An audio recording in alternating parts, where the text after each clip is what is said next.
Hey everyone, welcome to the channel. Before we get started, don't forget to like and subscribe. Also, drop a comment letting us know where you're watching from and what time it is there.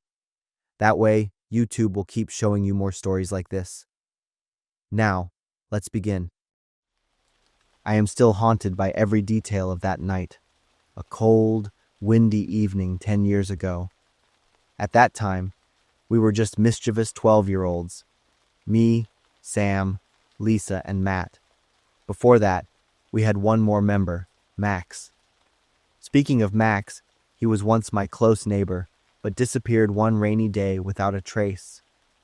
The police searched everywhere, but the case went cold. A year had passed since Max's disappearance, and Sam was the one who sparked the idea of exploring the mysterious house of Mrs. Martha, the woman who lived alone at the end of the street. People said she had lived there for many years and knew how to use incantations. Those rumors became the inspiration for us to prove that it was all nonsense. But there was more to it than just curiosity.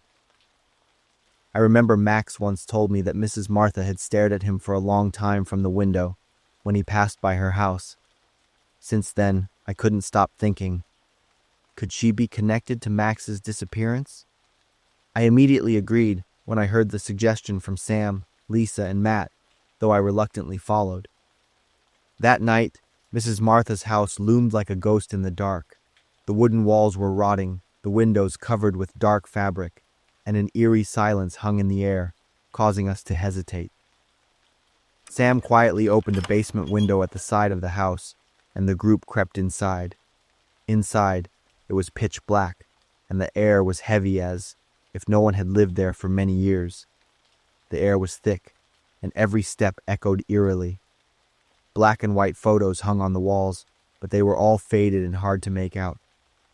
On a shelf, I saw strange jars filled with dark liquid, each etched with the name of a child. My hand trembled as I touched the jar with Max written on it.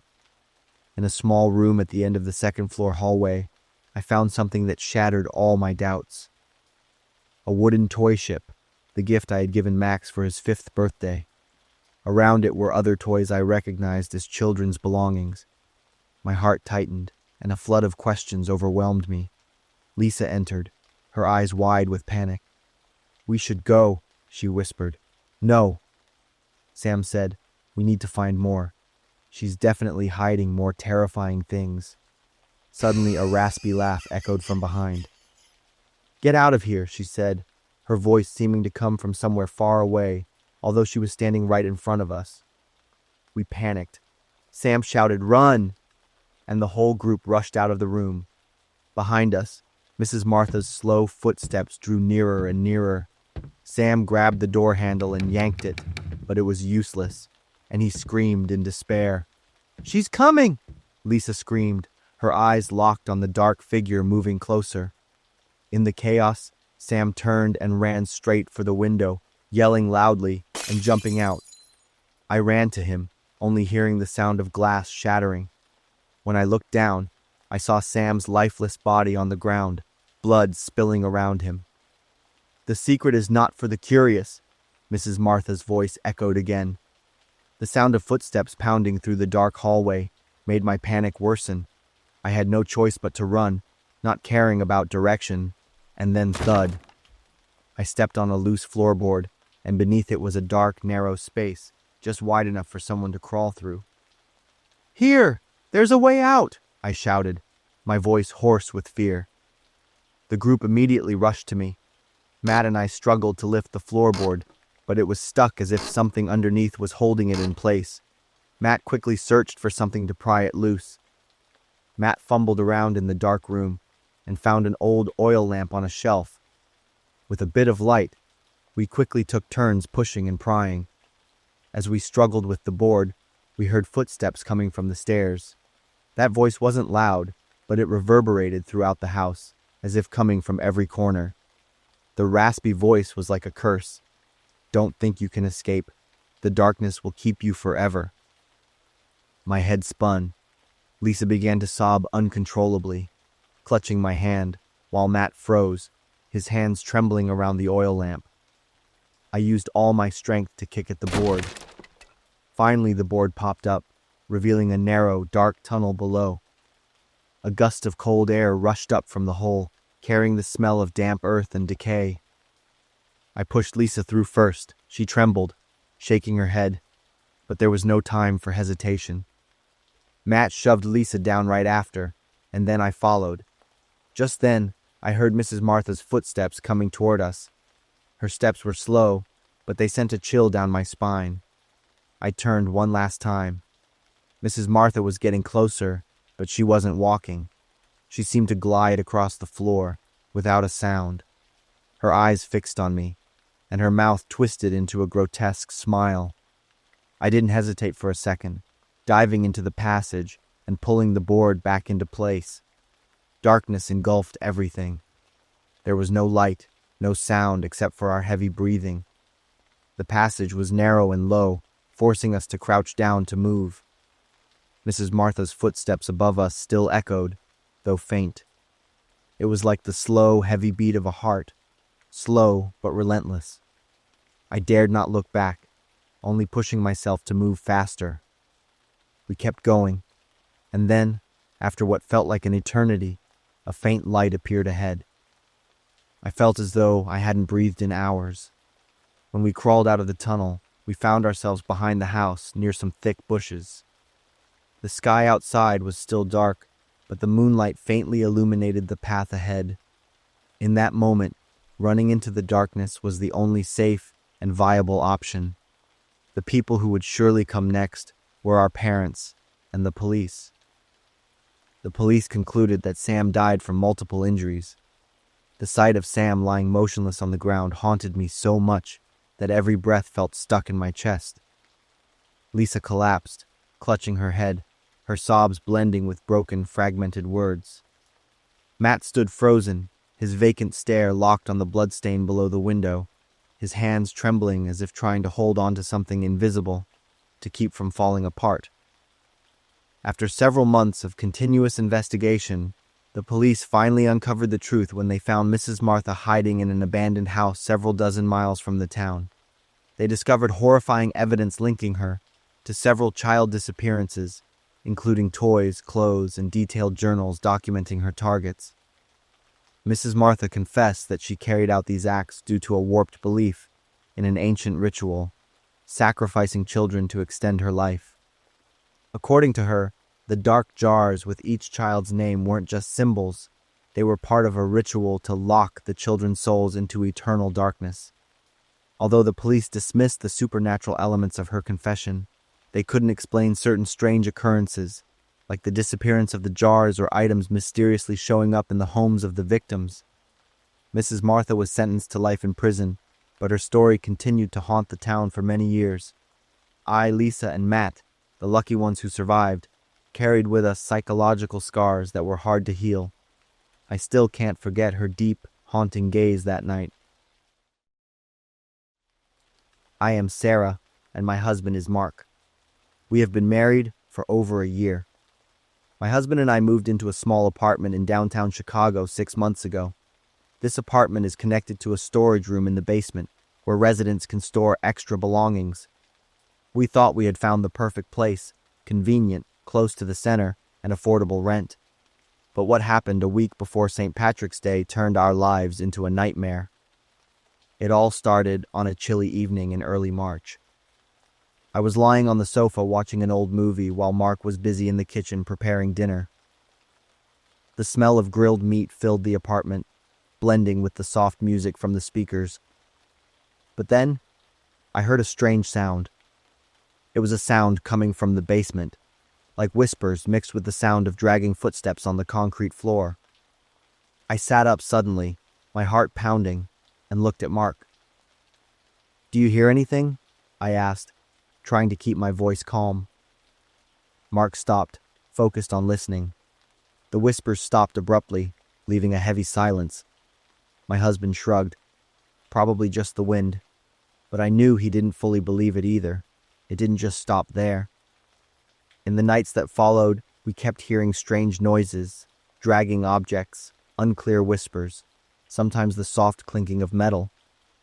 I started feeling uneasy. Once, When I went down to the basement to grab a few old boxes, I could feel the air was heavier and colder than usual. The fluorescent light flickered on the ceiling, casting flickering shadows on the walls. It felt like someone was watching me from the darkness. Mark tried to reassure me. Maybe someone in the building is using the storage room at night. We're not the only ones here. He was right, but the unease continued to grow inside me. Things escalated on the Friday night, a week before St. Patrick's Day. Mark and I decided to check the basement to find out where those mysterious sounds were coming from. We took a flashlight with us, as the lights in the basement often flickered. The cold air hit our faces as we opened the door leading to the basement. The wooden stairs creaked underfoot, and each step made me feel like I was sinking deeper into a place where I didn't belong. As we neared the storage area, we could hear the whispers more clearly. It wasn't the voice of one person, but of many. A rhythmic sound, like a strange chant. The light from the flashlight swept across the metal doors of the storage rooms, but everything was silent and empty. Until we reached the end of the hallway. The door to one of the storage rooms was ajar. A faint red light spilled out from inside, along with a pungent smell, like metal and damp earth. Mark motioned for me to stand behind him. He slowly pushed the door open, and the scene inside froze both of us. Inside were a group of about 4 or 5 people, all wearing white masks decorated with green patterns like for a festival. In the center of the room, on the cold concrete floor, was a dead sheep. Bloodstains surrounded it, and they stood in a circle, hands raised as if performing a ritual.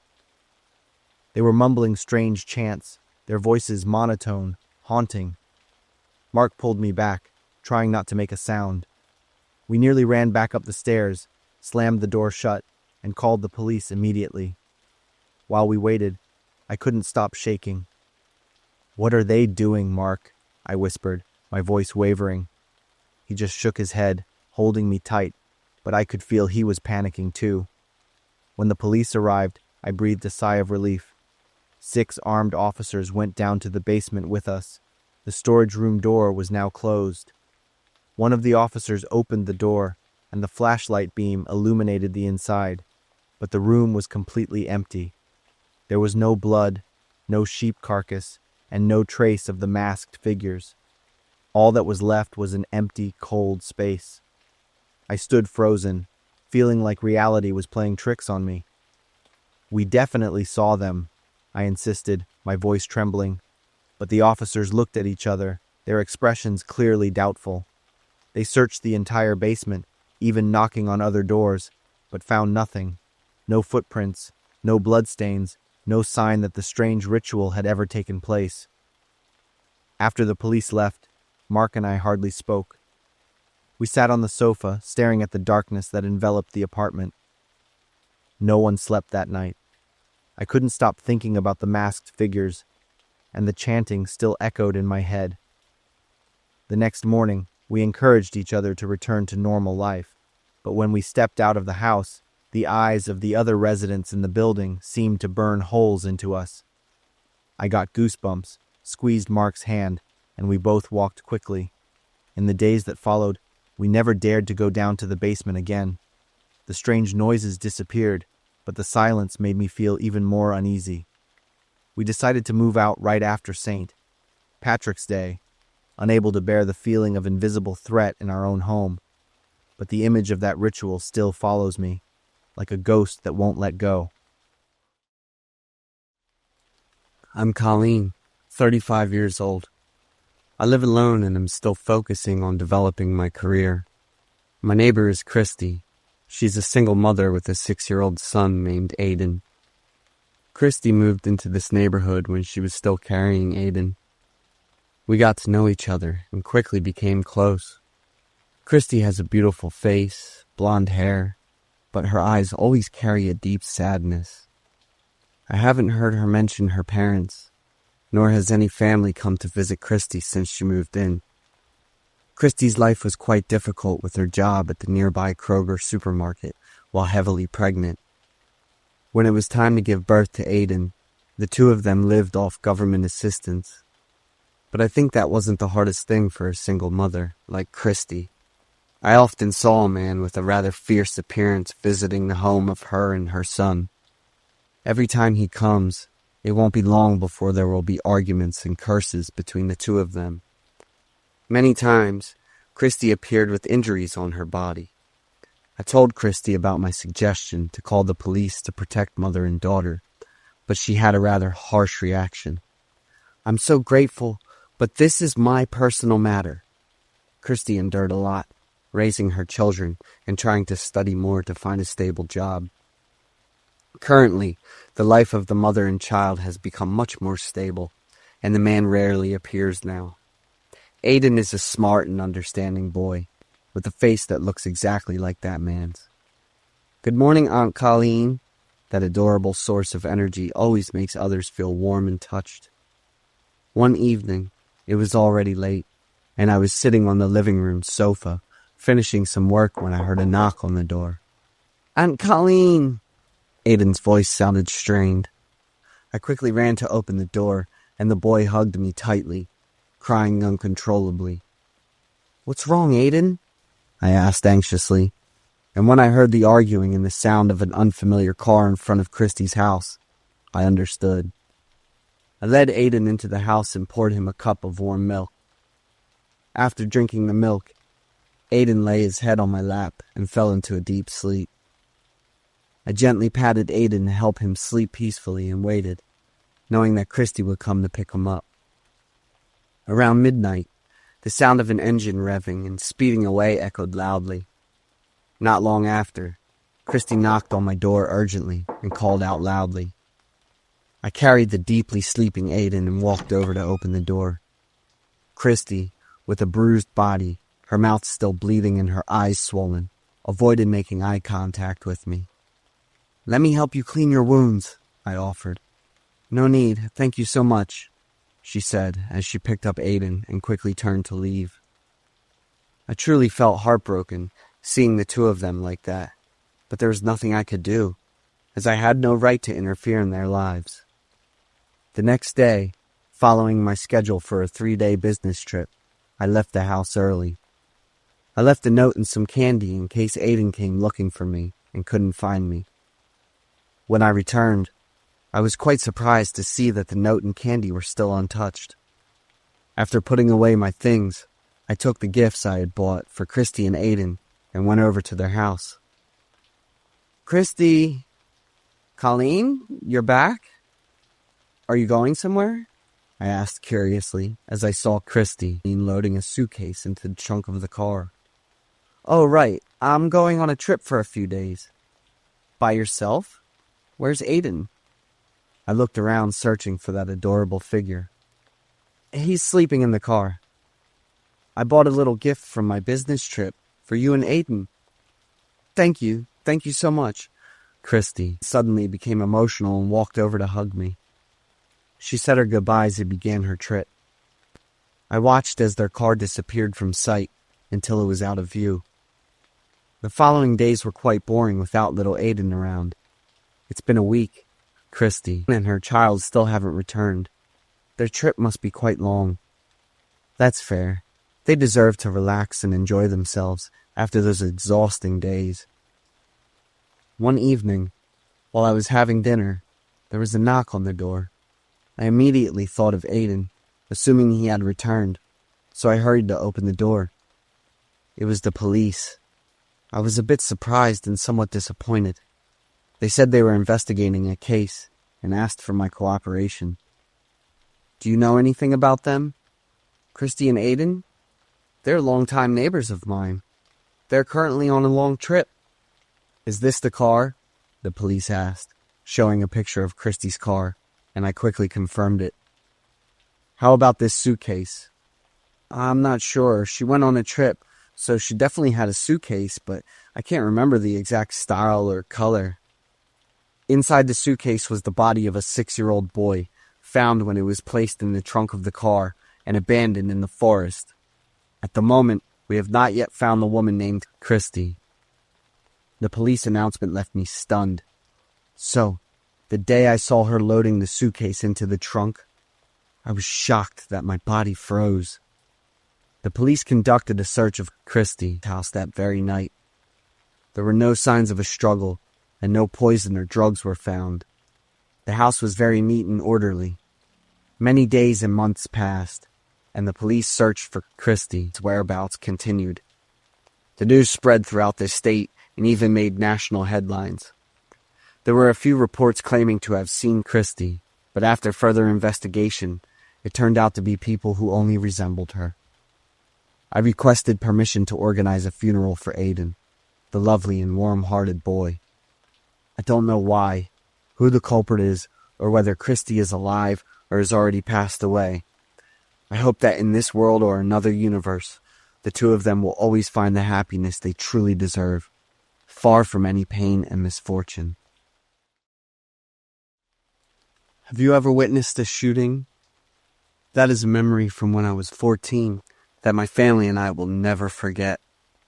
I am Tunner, and that terrifying story happened 15 years ago. My family and I lived in a small house in Tacoma, Washington. I have a close friend named Dennis. He lives with his grandmother and uncle in the house across from my family. It was a Sunday, and we had planned to ride our bikes to the edge of the forest near our house. It was a mischievous activity that Dennis and I often did when we had free time. At the scheduled time, I stood in front of the door, looking over at Dennis's house. After about 15 minutes of not seeing him, I was considering running over to Dennis's house to call him directly. I wondered why I hesitated instead of just running over, especially since the two houses were only separated by a small road.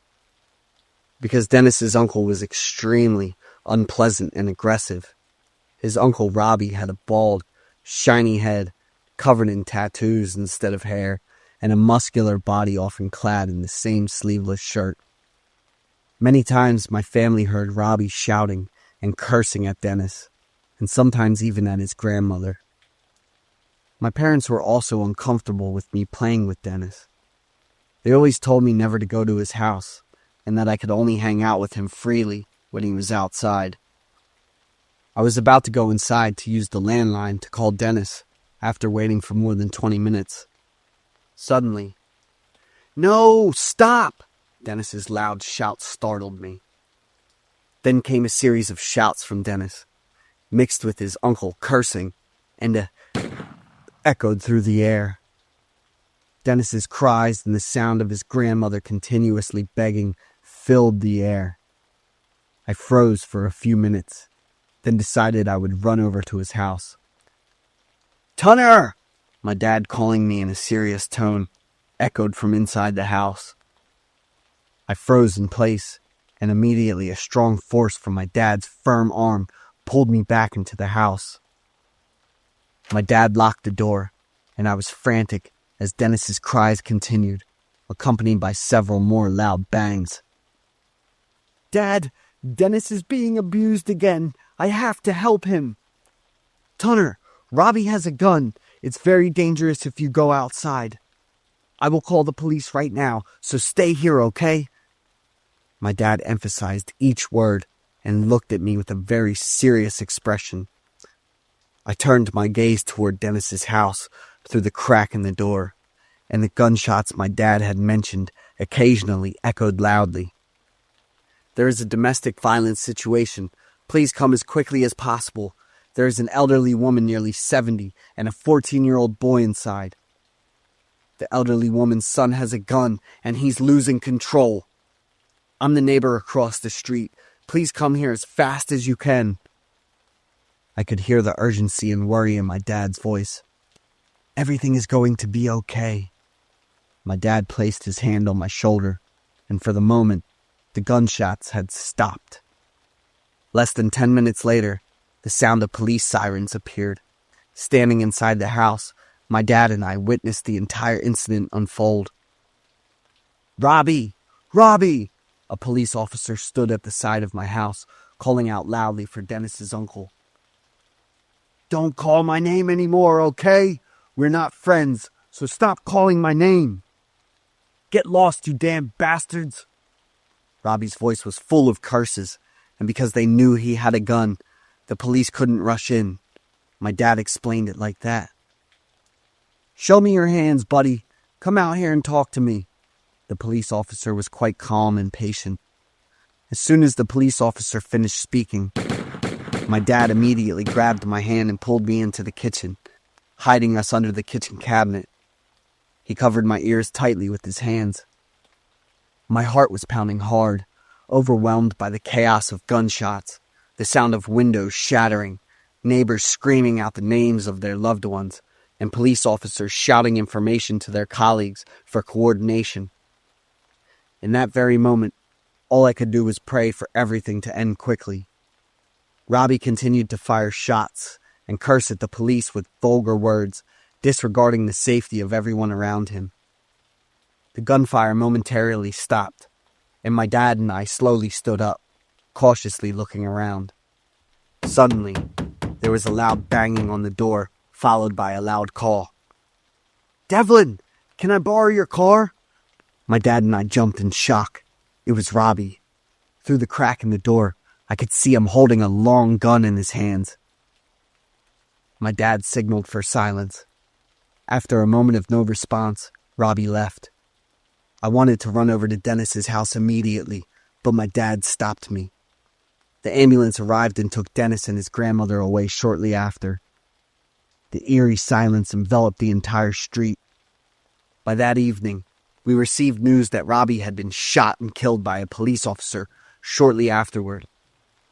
The memory of the gunshots, the chaos, and the feeling of helplessness from that day still lingers deeply in my mind and Dennis's.